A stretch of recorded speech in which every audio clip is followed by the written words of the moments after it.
Hello! In this video, I'm going to show you how to choose the right determiner, depending on the noun. Dans cette vidéo, je vais vous montrer comment choisir le bon déterminant, dépendant du nom que vous avez dans votre phrase.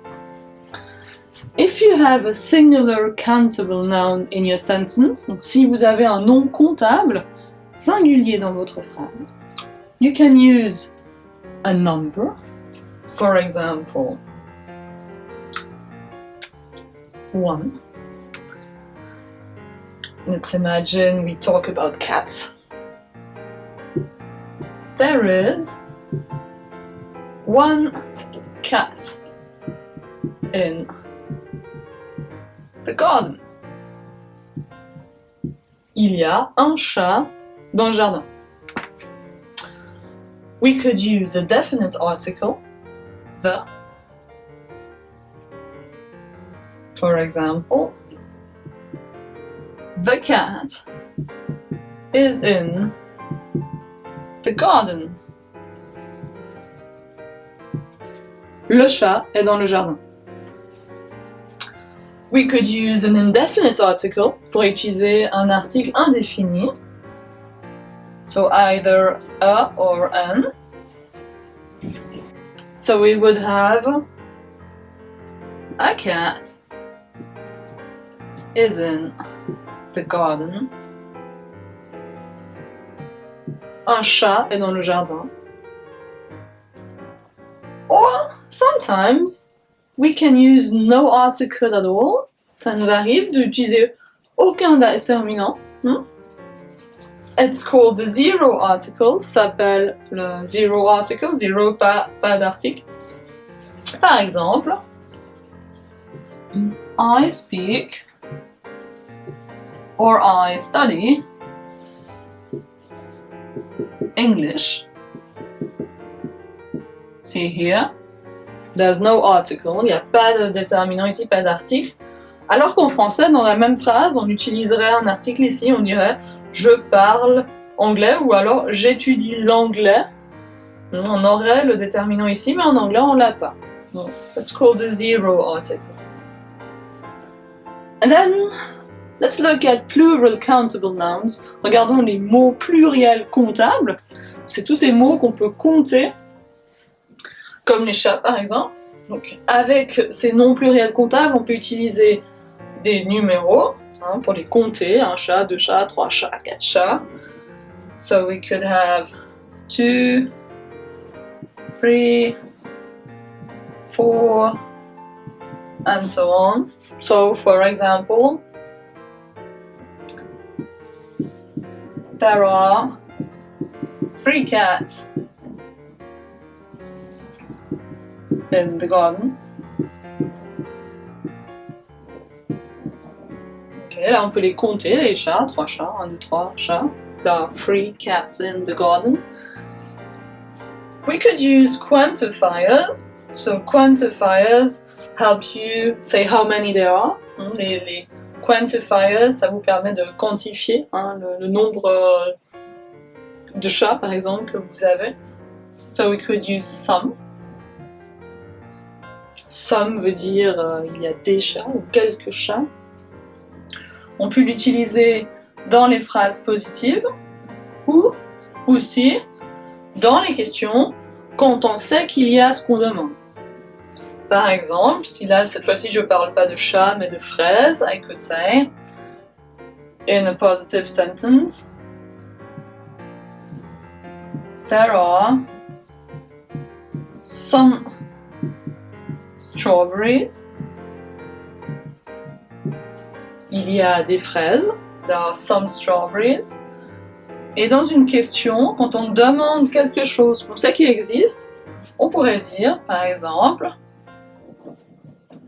Can I have some strawberries, please? For example, at the market, you ask for strawberries, you can see them. Vous êtes au marché, vous voyez les fraises et vous demandez à avoir des fraises. Et vous pourrez dire, Can I have some strawberries, please? Et là, c'est some. Alors que dans les autres questions, on utiliserait any, et aussi dans les phrases négatives. Donc, par exemple, on pourrait dire il n'y a pas de fraises. There aren't any strawberries. Dans les phrases négatives. Et dans les questions, donc dans tous les autres genres de questions, à part ce type de questions où on demande quelque chose qu'on sait qui existe, dans tous les autres cas, on va utiliser any. Par exemple, are there any strawberries? Y a-t-il des fraises? Et imaginons maintenant qu'il y a beaucoup de fraises, beaucoup de chats dans le jardin. Et là, avec les noms pluriels comptables, on utiliserait a lot of ou bien many.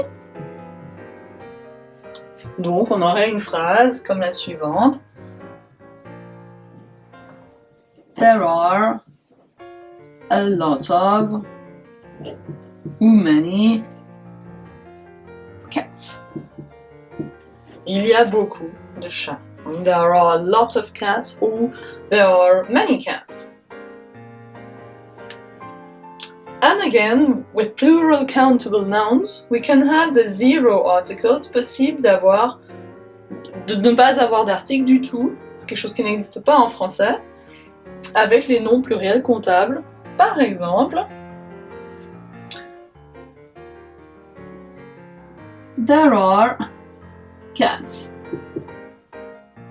in the garden. Ça reviendrait à dire il y a des chats dans le jardin.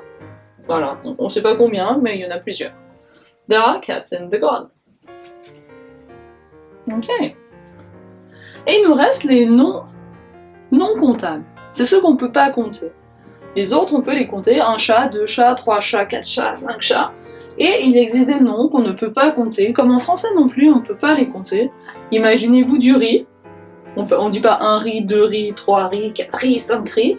On va dire du riz. Ou l'argent. On ne dit pas 1 argent, 2 argent, 3 argent, 4 argent. On dit de l'argent. Et de l'eau, par exemple. On ne dit pas 1 eau, 2 eaux, 3 eaux. On dit de l'eau. C'est la même chose en anglais. Avec ces noms-là, on ne peut pas les compter. Donc on ne peut pas avoir de nombres qui vont avec ces noms-là. Par contre, on va pouvoir utiliser some. Pareil que pour les noms pluriels comptables. Donc dans des phrases positives et des questions qu'on sait qu'il existe la chose que vous demandez. Par exemple, there is some sugar, qui est non comptable aussi. There is some sugar. Ou bien, can I have some sugar?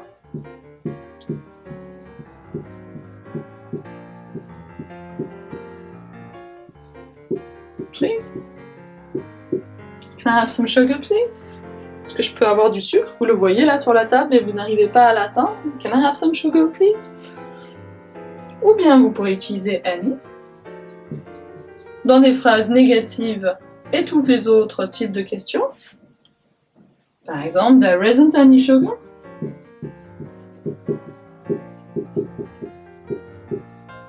Il n'y a pas de sucre. Ou bien, is there any sugar? Vous vous demandez s'il y en a.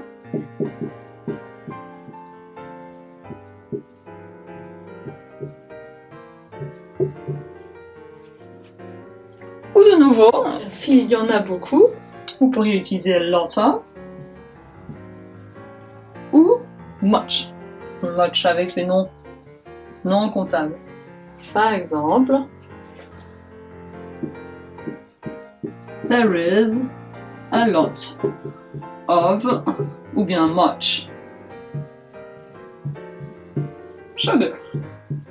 There is a lot of sugar or there is much sugar. Il y a beaucoup de sucre. Ou ça, c'est possible aussi de ne pas avoir d'article du tout.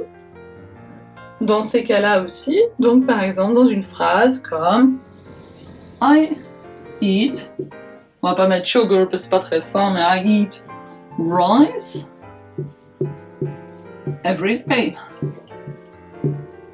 Et là, on voit qu'on n'a pas d'article ici devant. C'est je mange du riz en général tous les jours. Okay, so now you know everything about the different options you have depending on the noun. Vous savez maintenant tout sur les différentes options que vous avez dépendant des noms que vous avez dans votre phrase. So have fun with determiners and choosing the correct determiner in your sentence.